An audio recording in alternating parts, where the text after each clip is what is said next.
আসসালামু আলাইকুম। কোটা আন্দোলনের বিজয়ে আমরা যখন গণভবন ঘেরাও হয়ে যাচ্ছি, তখন গণভবন থেকে অনেকেই অনেক জিনিস নিয়ে এসেছে। কেউ সরা, কেউ জামা কাপড়, অনেক কিছু, কেউ ফ্রিজ, ল্যাপটপ, যাই হোক যে যা পেরেছে। এই যে দেখতে পাচ্ছেন আপনারা। তো আমরা তখন শ্যামলী ক্রস করছি, এই Shyamoli overbridge, Shyamoli square cross করছি। এই যে দেখতে পাচ্ছেন, এটাও গণভবন থেকে আনা। এটা আসলে মানুষের এক ধরনের ক্ষোভ, বহিঃপ্রকাশ, যে লকার, এটাও গণভবন থেকে আনা।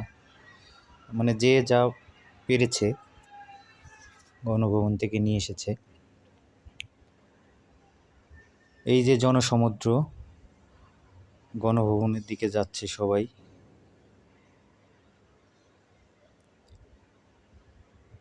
বিশাল জনসমুদ্র। 5ই আগস্ট 2024 আর একটা বিজয় আসলো, বাংলাদেশ স্বাধীন হলো দ্বিতীয়বারের মতো। তো ছাত্রদের আন্দোলন, এটা যে দমায় রাখা যায় না, এটা আরও একবার প্রমাণ হলো। প্রমাণের কিছু নেই, এটা সবাই জানে যে ছাত্র আন্দোলন কখনো বৃথা যায় না।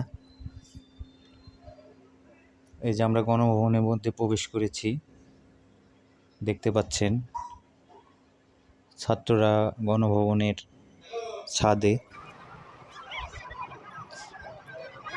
এই যে সবাই গণভবনে, যদিও গেট আছে, তারপরে অনেক উৎসুক জনতা এইভাবে আর কি দেয়াল টপকে গণভবনের মধ্যে প্রবেশ করছে। এটা মহা জনসমুদ্র আর কি, বিজয়ের জনসমুদ্র। ছাত্র জনতা, আমজনতা, রিক্সাওয়ালা, দিনমজুর, সাধারণ মানুষ, সবাই এই আন্দোলনে এবং বিজয় র্যালিতে যোগ দিয়েছেন। দেখতে পাচ্ছেন সবার ক্ষোভের বহিঃপ্রকাশ, মানে যে যা পেরেছে নিয়ে আসছে। এটা আসলে বিজয়ের উদযাপন, এটা আমার কাছে মনে হয়েছে।